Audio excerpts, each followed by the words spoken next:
세계 각국의 러브콜을 받으며 개발에 박차를 가하고 있는 한국의 KF-21 보람의 전투기.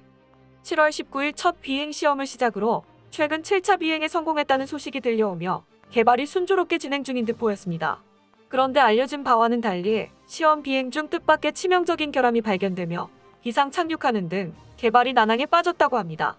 그 가운데 일본에서는 한국의 결함 발견을 기뻐하며 역시 한국 그럴 줄 알았다는 식의 한국을 조롱하는 반응이 이어지며 눈살을 찌푸리게 하고 있다고 합니다. 이 와중 로키드 마틴이 KF-21과 관련해 입을 열어 일본이 크게 당황하고 있는데요.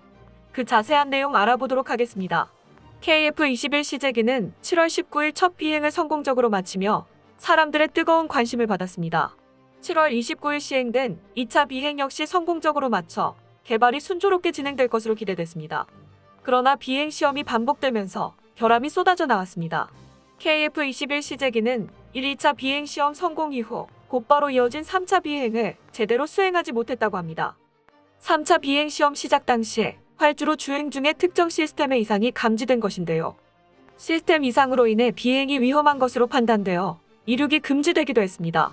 이어진 4차 비행 시험은 이륙에 성공하며 비교적 성공적으로 진행되는 듯했으나 비행 중 또다시 경보가 울리며 위기를 맞았습니다.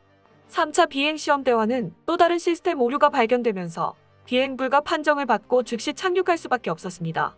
그 후 5차 비행 시험의 경우 테스트를 담당한 파일럿이 코로나19에 감염되어 취소되는 등 우여곡절을 겪기도 했습니다.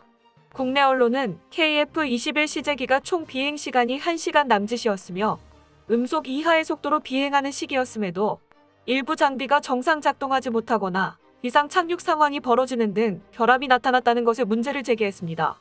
세계 모든 전투기들이 비행 시험 중 결함을 쏟아낸다고 하지만 KF-21은 다소 일찍, 그것도 느린 속도로 비행 중에 결함이 발생한 것이라 개발사인 한국항공우주산업이 남은 비행 일정을 어떻게 꾸려나갈지 주목된다는 것이었죠. 군과 방산업체에서도 우려의 목소리가 커졌습니다. 개발을 담당하고 있는 카이는 4년간 최소 2,000번 이상의 비행 시험을 통해 결함을 해소할 계획임을 밝혔습니다. 카이의 한 관계자는 세부 내용을 공개할 수 없지만 심각한 문제로 인식하고 있다며 결함을 해결하느라 일정이 지연돼 약 2개월 동안 67차례 비행 시험하는 데 그쳤다 라는 입장을 밝히기도 했습니다. 한편 과거 카이에서는 예정보다 적은 비행 시험 횟수에 올여름 태풍이나 장마 등 자연재해로 인해 일정의 차질을 빚었다 해명한 적이 있습니다. 특히나 장마의 경우 예상했던 상황이기에 전체 일정을 봤을 때 개발 일정의 차질은 없다며 개발이 문제없이 진행되고 있음을 강조하기도 했습니다. 또한 지금까지 진행된 7차례 비행 시험 모두 원활하게 비행이 이뤄졌으며 각종 테스트도 잘 수행해냈다며 자신감을 내비쳤었죠. 카이의 주장도 일리는 있으나 걱정되는 부분은 속도에 있습니다.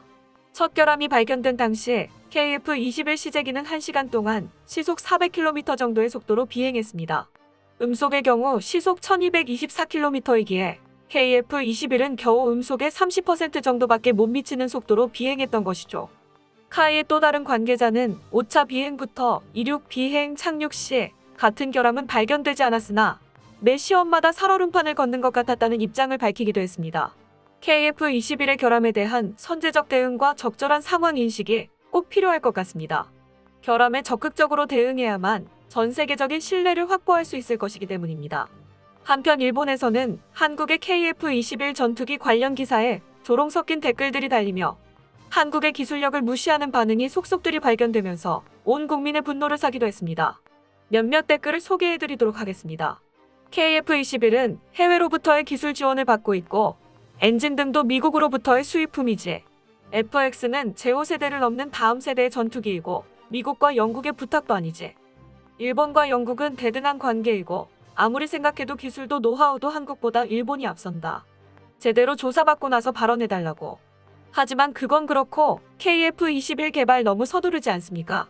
F4와 F5의 후계기가 빨리 필요한 것은 알고 있습니다만 빨리빨리 정신이라고 해서 무엇이든 서두르는 것은 한국인의 국민성이죠. 그들은 어쨌든 성격이 급해서 결과를 곧바로 요구할 거예요. 그것이 이번 계획에도 잘 나와 있네요. KF-21은 미완성품. 마무리하여 전투기로서의 기본 성능을 보여야 개발 성공입니다. 반면 로키드 마틴의 한 관계자는 KF-21 비행 시험 중의 결함은 전투기 개발 중에 충분히 일어날 수 있는 일이라며 옹호하고 나섰습니다. 특히나 전체적으로 봤을 때 개발에 문제가 없어 보인다며 KF-21 전투기에 성공을 점쳤습니다. KF-21의 결함에 신나서 조롱을 일삼고 있는 일본의 모습과 모순되는 점은 일본이 지금까지 제대로 된 자체 전투기를 개발하지 못하고 있다는 것입니다.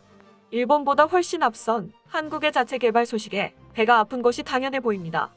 지난 2016년 일본은 세계 네 번째 스텔스기인 X2를 개발해 시험 비행에 성공했습니다.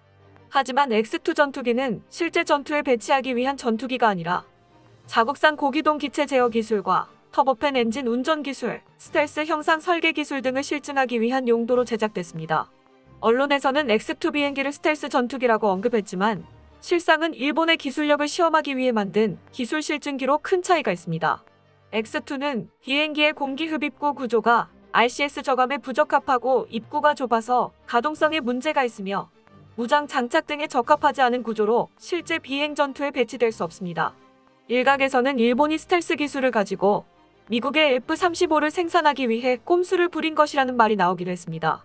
현재까지 X2의 개발을 이어가고 있지만 이렇다 할 성과 없이 지지부진한 상태이며 현재는 영국과 합동으로 전투기 개발에 나서고 있는 상황입니다. KF-21의 개발 과정에 과거 카이가 록히드 마틴과 공동 개발했던 T-50에 비하면 매끄럽지 못한 것은 사실입니다. 그러나 이것이 큰 문제라고 보기는 어렵다는 견해가 많습니다.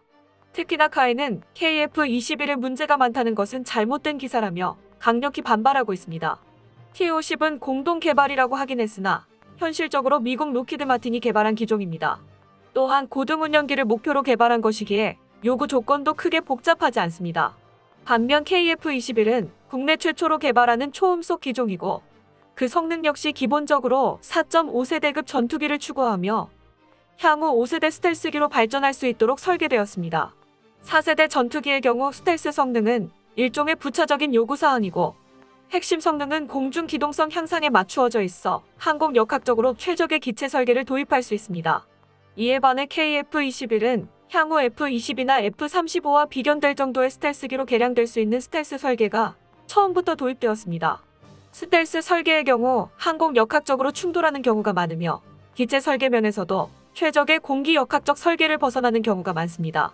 또한 KF-21은 65%에 달하는 높은 국산화를 추구해 내장된 항공전자 장비 대부분이 국산으로 채워져 있기에 처음부터 개발 리스크가 높았습니다. 이렇게 KF-21의 개발 리스크는 처음부터 예상된 것이었습니다. 카이의 개발자들 역시 KF-21이 앞서 개발된 T-50처럼 쉽게 개발할 수 있는 기종이 아니라는 점을 분명히 인식하고 있습니다. 결국 앞으로도 시행착오는 계속해서 반복될 수 있으며 4년으로 예정된 개발 기간이 그보다 더 늘어날 수도 있습니다. 미국이 개발한 전투기도 자주 추락 사고가 발생하는데 처음부터 높은 리스크를 각오하고 개발에 나섰던 국산형 전투기가 아무런 문제 없이 순조롭게 개발된다는 것 자체가 어려운 일인 것입니다. 한편 그간 발견됐던 KF-21 시제기의 결함이 카이에 의해 철저히 의도된 것이었음이 밝혀지며 분위기가 반전됐습니다. 카이에서는 KF-21의 3차 비행 시험이 무사히 끝나자 최신형 4.5세대 전투기에 걸맞게 다기능 비행 체계로의 빠른 전환을 시도했습니다. 4차 비행부터는 평범한 비행을 넘어서 다양한 기술을 융합하는 실험을 최초로 시행했습니다. 두 번째 비행 중 나타난 결함은 센서 퓨전 기술과 관련이 있습니다. 동시에 20여 개 이상의 표적을 탐지 추적하고 공대공, 공대지, 공대함 동시 탐색 모드 및 추적 모드를 지원하는 등 다양한 기능을 수행해야 하기에 그 과정 역시 복잡할 수밖에 없습니다. 당연히 상당한 테스트를 거쳐야만 하는 거죠. KF-21의 비행 시험 중 결함이 발견될 수밖에 없었던 또 다른 이유도 있습니다. 카이는 추후 KF-21의 성능 개량을 통해 공대공 표적 동시 추적 수와 SAR 해상도를 향상시킬 계획입니다.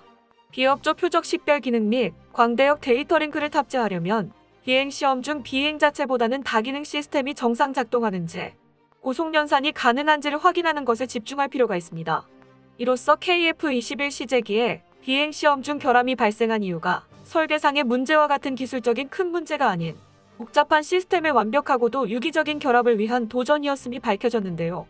비행 시험의 경우 많은 실패를 겪을 수밖에 없는 것은 당연한 이치입니다. 초기에 많은 결함이 발견된다는 것은 어떻게 보면 오히려 잘된 일일 수 있습니다. 우리 KF-21 보람의 전투기가 많은 실패를 겪어가며 최대한 많은 결함을 조기에 발견해 보다 완성도 높은 전투기를 개발할 수 있기를 응원하며 지켜보겠습니다. 끝까지 시청해주셔서 감사합니다. 도움이 되셨다면 좋아요를, 다른 이야기도 궁금하시면 구독을 눌러주세요.